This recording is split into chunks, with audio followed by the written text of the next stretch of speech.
সুপ্রভাত সমস্ত শিশু শিক্ষার্থী, অভিভাবক, অভিভাবিকা বৃন্দ এবং যারা এই শিশু শিক্ষার্থীদের পড়াশোনার দায়িত্ব নিয়েছেন তাদেরকে সবাইকে একবার শুভেচ্ছা জানিয়ে আজকে আমাদের ক্লাস শুরু করলাম।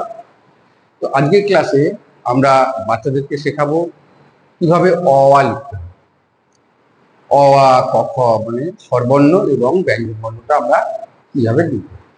বাচ্চাদেরকে প্রথমে একদম ছোট বাচ্চাদেরকে শেখানোর দরকার নেই যে কোনটা স্বরবর্ণ কোনটা ব্যঞ্জন বর্ণ। আগে ওরা লেখাটা শিখে নি, লেখাটা শেখার পরে আস্তে আস্তে ওদেরকে আমরা শেখাবো যে স্বরবর্ণ এবং ব্যঞ্জন বর্ণ কিভাবে লিখতে হবে। যেমন কোনটা মাত্রা কোনটা, প্রথম থেকেই মাত্রার প্রতি আপনারা প্রথম থেকেই জোর দেবেন, কিন্তু বাচ্চাদের মাত্রা না হলে কিন্তু ওরা লিখতে পারবে।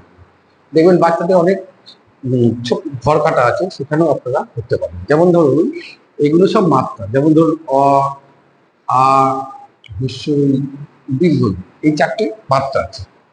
অ আ হ্রস্বই দীর্ঘই, তারপরে হ্রস্ব দীর্ঘ, তারপরে তো রিয়ে মাত্রা নেই, রিয়ে মাত্রা, তারপরে এ মাত্রা নেই, ওই ও মাত্রা। দেখি একটু লেখাটা আগে আমরা শিখিয়েছিলাম কিভাবে হাত কিন্তু বাচ্চারা ধরে, সেটা আগে শেখানো হয়েছিল। এবার অটাকে আমরা লিখি। অ, এই হচ্ছে অ, সুন্দর করে এইভাবে লিখতে হবে অ। তারপর হচ্ছে আ, এইভাবে আ লিখতে হবে অ।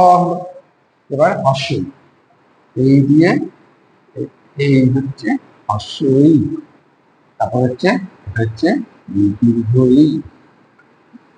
তাহলে অ আ হস্যই দীর্ঘই, অনেকে রস্য বলে, কিন্তু হস্যই মানে ছোট, ছোট, দীর্ঘ হচ্ছে বড়। তাহলে হস্যই ছোটই আর দীর্ঘই টান আছে, দীর্ঘই বড়। তারপর হচ্ছে হস্য, এটা হচ্ছে হস্য, এটাও ছোট হস্য, আর এটা হচ্ছে দীর্ঘ, এটা হচ্ছে দীর্ঘ, এটা এরম থাকে। এটা ছোট হস্য মানে ছোট, এটা হচ্ছে দীর্ঘ হচ্ছে একটু বড়, হস্য দীর্ঘ। তারপর হচ্ছে রি, রি হচ্ছে এই দিলাম, এই দিয়ে একটা বয়ের, এটা পরে ওরা শিখবে, যেহেতু ওরা এগুলো সব শিখে ফেলেছে। দিয়ে এইখানে একটা ছোট মাত্রা, এখানে একটা ছোট মাত্রা, এটা হচ্ছে ছোট মাত্রা রি। রি এর ব্যবহার নেই, তাই ছন্দে মেলানোর জন্য আপনি রিটাকে শেখাতে পারেন। পরবর্তীকালে ওরা এমনি জেনে যাবে যে লি এর ব্যবহার নেই। তো এই জায়গাটা একদম ফাঁকা না রেখে আপনি লিটাও আপনি করে দিতে পারেন, কিন্তু নাও করতে পারেন। অ আ হস্য দীর্ঘ রি লি, এটা ওই বলার জন্য ছন্দে মেলানোর জন্য আমি শেখাতে পারি, কিন্তু এটার ব্যবহার নেই, আপনি না লিখলেও কোনো ব্যাপার নেই। তারপর হচ্ছে এ, এটা হচ্ছে এই হলো এ, তারপর হচ্ছে এটা হচ্ছে এ, এটা হচ্ছে ওই, এটা হচ্ছে ওই, তারপরে ও,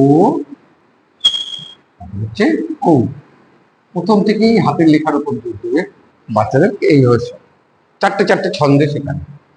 অ আ হস্য দীর্ঘই, হস্য দীর্ঘ রি ই, লিখতেও পারে নাও লিখতে পারে। প্রতিবারকে একটা কথা বলছি, এ এ ওই ও ও, এই চারটেকে আপনি দুটো দুটো করে শেখান। প্রথমে অ আ শেখান, তারপর অ আ চলবে, অ আর সঙ্গে সঙ্গে অ, প্রথমে আপনি অ আর আ, এটাকে কিছুদিন সেখানে অ আর আই বাচ্চাদের এই দুটো লিখবে।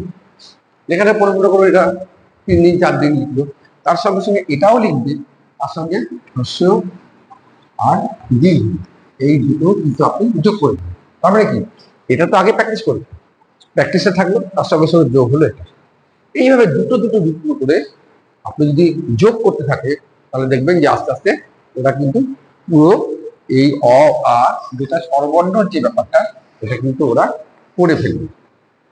আর ওদেরকে প্রথম থেকেই বলুন কার কার মাত্রা আছে, কার কার মাত্রা আছে, এই 6টার মাত্রা আপনি খুব ভালো করে শিখিয়ে দিন।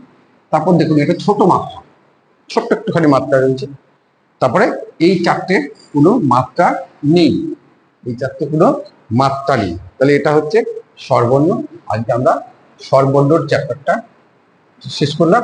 এর পরের চ্যাপ্টারে আমরা ধরবো হচ্ছে ব্যঞ্জন বর্ণ। মানে আজকে এই অবধি থাক, তারপরে ব্যঞ্জন বর্ণটা আমরা ধরবো।